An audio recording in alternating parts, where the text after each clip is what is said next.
All right, everybody, welcome back to Nick's Picks, talking about Loki, Season 1, Episode 4, The Nexus event. So, in this event, in this episode, oh my goodness, we have so much. Like, a general, response, generally, I can write it on, one card, and then on the back side of the card, I can write down, like we're talking,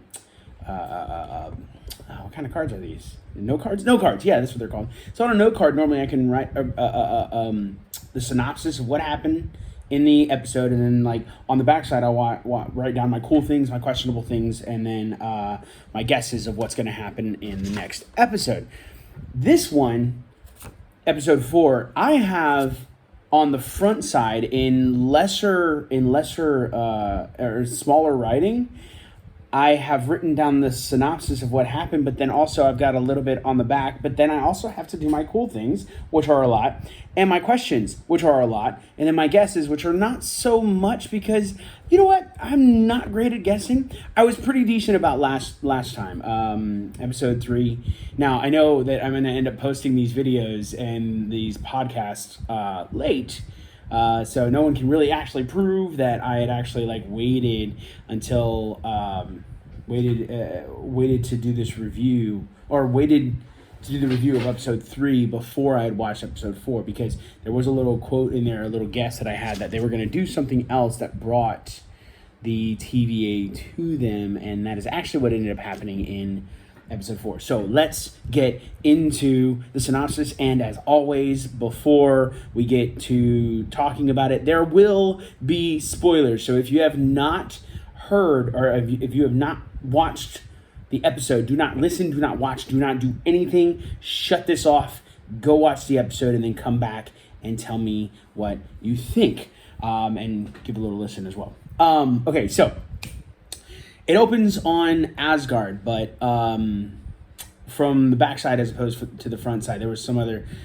person, some other reviewer who had made mention of that, and I didn't think about that. But yeah, it was Asgard. And basically what we see Sylvie as a little girl who ends up getting taken by the TVA for some reason. Now, the interesting thing is the Hunter, which is the name of the people who are going in to get these people, to get the variants. The Hunter is actually Ravonna Renslayer. I think that's Ravonna Renslayer. I think that's her name. Who becomes the judge later on, in the current time of the episode. So this is in the past. It's something that happened in the past. In the current time, Ravonna is the judge and the one who Mobius works for. So, we end up finding out that Mobius is actually interested, or Sylvie ends up taking actually Ravonna's tempad, and that's the tempad that she is using in order to run through the different timelines in different places, and or not, I shouldn't say different timelines, but run through the sacred timeline to different places. Then Mobius is talking to Ravonna, and Ravonna ends up telling Mobius that C20 is dead, and the reason she's dead is because of what Sylvie did to her as far as the mind control goes.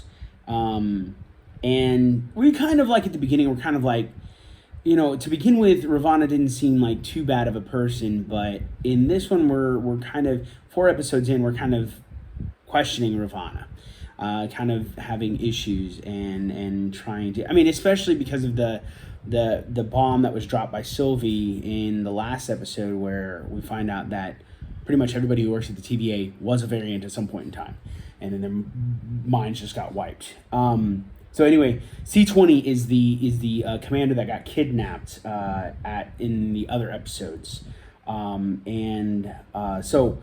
we end up finding out that Mobius wanted to talk to her, but Ravonna was like, "Well, she's dead." So I was like, "Well, dang." Then we see Hunter B-15 ask Mobius about C20, and we see kind of Hunter B-15 going throughout this episode. We see Hunter B-15 kind of going through this mental issue, because when she was controlled in episode 3, when she was episode 2, when she was mind controlled by Sylvie, we assume that there were some we assume that there were some memories that were brought up that B-15 had prior to working for the TVA. That being said, we do see that the timeline is fine. So all the different branches that Sylvie had created, all of them got controlled and put under the correct sacred timeline. Then we see Sylvie and Loki on Lamentus, and we see a moment where Sylvie ends up touching Loki's hand, and it creates a really weird Nexus event. Normally the Nexus events they deviate and then they go along the same timeline. Well, this Nexus event just kind of like deviates and just kind of goes up versus going up and then turning right, if you were like looking at the screen. And so that kind of makes you wonder, like, okay, what is happening? Well, TVA finds him, picks him up, and Loki basically gets sent to a time cell, which is where he's in a time loop with Sif, from the Thor series. Shortly, apparently at some point in time, he had cut her hair, and so he is stuck there. She comes out, she slaps him, knees him in the groin, and then punches his face, after like giving him like verbal abuse and stuff like that, telling him he's a terrible person and all that jazz. And he's just stuck in this time loop. It just repeats itself over and over again. Now, after that's all done, Mobius ends up going to Ravonna and wants to talk to Sylvie, but Ravonna's like, no, you can't, because she's just too dangerous. And so she's like, go and talk with Loki. So we see Mobius and Loki sitting down. Now, before Loki goes into this time loop, he does tell Mobius that the TVA is lying to him. And so far what we've heard, we believe it to be true, just because of what we've kind of seen so far. That being said, now Loki and Mobius are talking, and basically Loki pretty much lies and is like, it was my plan. Sylvie came to me and wanted to talk to me about this idea, and we had set it up and all this jazz, and she's just a pawn. There's no real thing. But then come to find out, Mobius lies back to him and says that she has been pruned, which is basically when they take a pruning stick and touch the person and then they just disappear from all existence. And so with that, when Mobius told him that, we could actually see that Loki was actually truly concerned. And we find out that that Mobius then laughs and shows that, is telling Loki, like, I know that you actually care about this woman. And that is really weird and really funny, and like the ultimate universal narcissism where you end up falling for a variation of yourself, just from a different timeline or a different reality kind of thing. So then Loki tells Mobius, hey, you guys are all variants. Like, that's what's going on. So then he gets sent back to the time loop, the time cell. Mobius then goes and talks to Ravonna and is talking to her about C20, is talking to her about Sylvie, and says that says that he was interested in all these things, that there's just something that's not coming out right. There's some issue.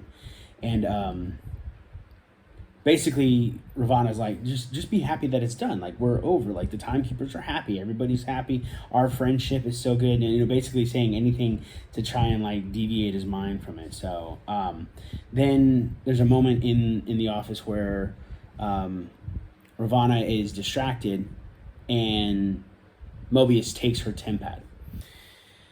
We then see Mobius walk away, and he ends up, or going back to the library that we saw in episode 2, and he ends up looking at the interrogation of C20 and finds out that C20 is also saying the same thing, that they were all variants. Everyone is a variant. And then he sees Ravonna, he sees video of it, and then he sees Ravonna cutting off the interview. So if C20 is dead, which I assume that she is, it was because she was pruned. And so Mobius then goes in, grabs Loki, tells him, hey, listen, everything's going to be, like, you can be whoever you want to be. He realizes that Loki was telling the truth. And then we also see Hunter B-15 go in and talk with Sylvie, but then take both of them end up going to the apocalypse in Alabama that we saw in episode 2, and basically B-15 wants Sylvie to kind of show her what's going on, show her her memories, and B-15 was happy. It seemed like she was enjoying her life, and after getting shown her memories, she was like, what now? Like, basically, like, what do we do now? So then Mobius tells Loki that whatever Sylvie and Loki did, whatever Nexus event that they did that happened on Lamentus before they got caught by the TVA, whatever that was has the potential, has the strength to end the TVA. Then we see them come out of the time cell, and Ravana is there with like 3 other hunters, and Ravana's like, you took something of mine, or you have something of mine, which in Mobius is trying to play it off and stuff like that. But then once he realizes, you know what, there's nothing I can really do, he ends up telling her where he wishes he could go, and he's like, I wish I could go back to my life, or the life that I had. And then she tells them to prune him, and so we lose Mobius. It's really sad, really disappointing, and it was heartbreaking watching that. I'm like, come on, like, this is ridiculous. Like, I hated it. But I loved it because it's like great storyline and stuff like that. So then we see Sylvie and Loki actually going to meet the Timekeepers. They end up basically, you know, I don't know, the Timekeepers wanted to brag or something like that. I don't know why they needed to meet them, but they ended up meeting them, and then all of a sudden B-15 comes out of the elevator, is in charge of the time loop that's on the necklace that they've all got, that they both have, and the necklaces drop off, and then a fight ensues. And so they're fighting and all this jazz. Now, I'll get to that with the questionable things. Basically, at the end, Sylvie throws a sword, cuts off the head of one of the Timekeepers, but then that head rolls down, and we come to find out, actually, they're just robots. They're not actually like human beings. They're like humanoid. They're just robots, and so they must have been manipulated by somebody or something. Then our Loki is like getting ready. It looks like he's getting ready to plant a kiss on Sylvie, and like he's like I'm not really used to doing this, I haven't done this before. Grabs her by the shoulders, but then he gets pruned from behind by Ravana, who was knocked out, and then all of a sudden it's fine. Then, so really sad moment in that case. But then Sylvie keeps her alive and tells her to tell her everything. That's a lot of hers. Tells her to tell her everything. So now I'm gonna get to the cool things, which will include a post-credit scene. So there's a post-credit scene to watch that I think will be really good. Cool things. Whatever Loki and Sylvie had that moment in Lamentus, it really did. It was kind of like a really interesting thing to see the difference of variation in the timeline, because it was different than all other variations. You know, most of the branches from the timeline kind of just started going along with the timeline, but theirs just went straight up. It didn't really like go along with the timeline, go in the same direction as the timeline. Let me see. I did like that B-15 changed. I thought it was really cool that she wanted to help after a time and started to realize that she had been lied to by the TVA and by the Timekeepers. Another really cool thing was when Loki or Sylvie was like, is the thing about being a Loki just that we're destined to lose? Because literally every time that Loki does something, it's like lose, lose, lose, lose, and like never really winning. But our Loki's like, no, it's not so much that we lose, it's just that we do lose, and sometimes painfully, but we find a way to survive. We find a way to live. And so it's really fascinating and then that literally preceded the whole Nexus event that they had. Let's see. It was really nice to see Sif again, Lady Sif. It was awesome to have her, and it was just really funny, just that whole time loop that he was stuck in for breaking or being locked away in like a time cell. I did enjoy, there was a moment when Loki was caught and Loki and Sylvie were both caught, and Sylvie had like 3 or 4 guards with her, like taking her to her respective cell, and he only had 2 guards. Loki just had 2, and he was like, "This is an insult. How dare you only like? I feel like I should have more." And so it just even in the midst of being caught, he still can be offended by how many people are actually guarding him. I did enjoy when Mobius switched sides and realized that the Lokis were telling the truth. And also the credit scene at the end was fantastic. So the credit scene, basically, we find out that apparently when someone is pruned, it's not that they are dead. It's not that they are gone from all existence. They get transported somewhere. Where that is, not 100% sure. But basically from the credit scene, like Loki feels like he's like, am I dead? Am I in hell, or am I dead?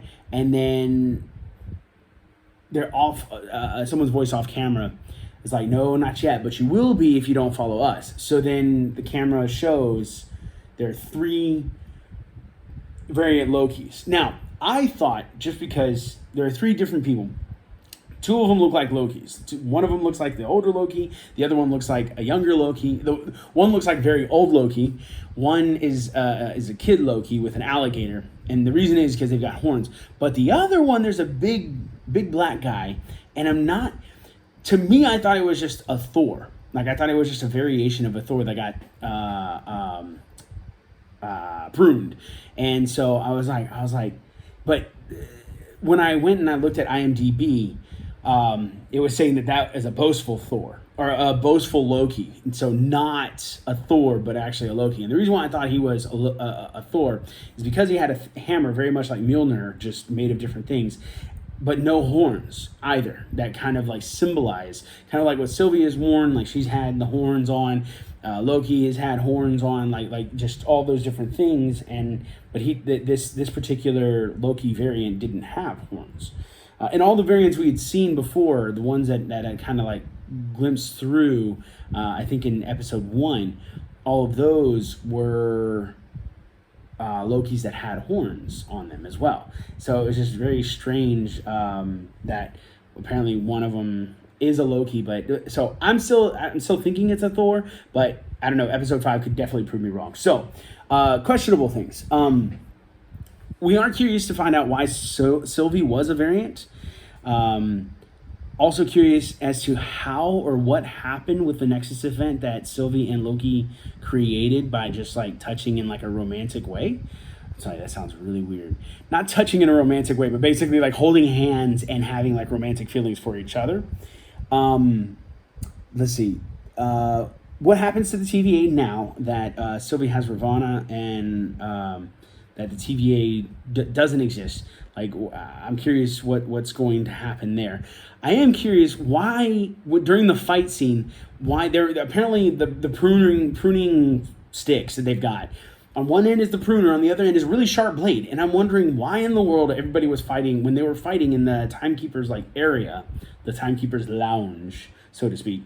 Why were they using the other side and not using the pruning as much? Like I would have thought they would be like, prune and prune you and prune you. But no, it was like everybody was like slicing and stuff. I don't know. I guess I'm not sure. That's one thing that's kind of confusing me as to why that was chosen. Another big question we have, and the question that Loki brought up, is who created the TVA? Like, who actually created it? And I went and I did some research on the comics, but I don't know. Like some people say it could be a guy named Kong, who could be the next big bad. It could be He Who Remains, I think is the guy's name, who came from a universe before, or a different universe that existed before. And but yeah, no idea who it is. And the other question is, what will Loki do now that he's in this place? Oh, another thing I forgot to mention about a really cool thing in the credit scene was in the background of seeing these 3 guys, these 3 variants, in the background you see Avengers Tower, but destroyed. And so it could be, well, I'll make some guesses here in a little bit, but so guesses coming up. Loki ended up on a prune timeline. That's just what I think. I think in my mind, whenever they prune something, it ends up in the same place as all the other prune things. Like I heard from one group that, or from one review, that actually maybe they prune them to a different time in the timeline, to where they can't like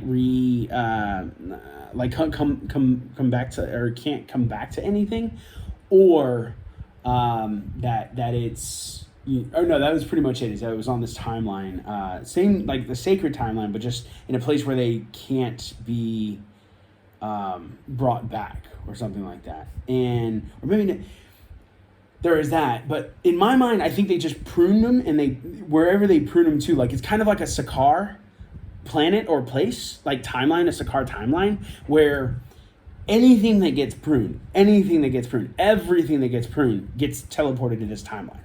It's kind of like, instead of a planet that gets all the crap, it's a timeline that gets all the crap. So it's like just one particular timeline that everything gets pruned to. So there's that. Let's see.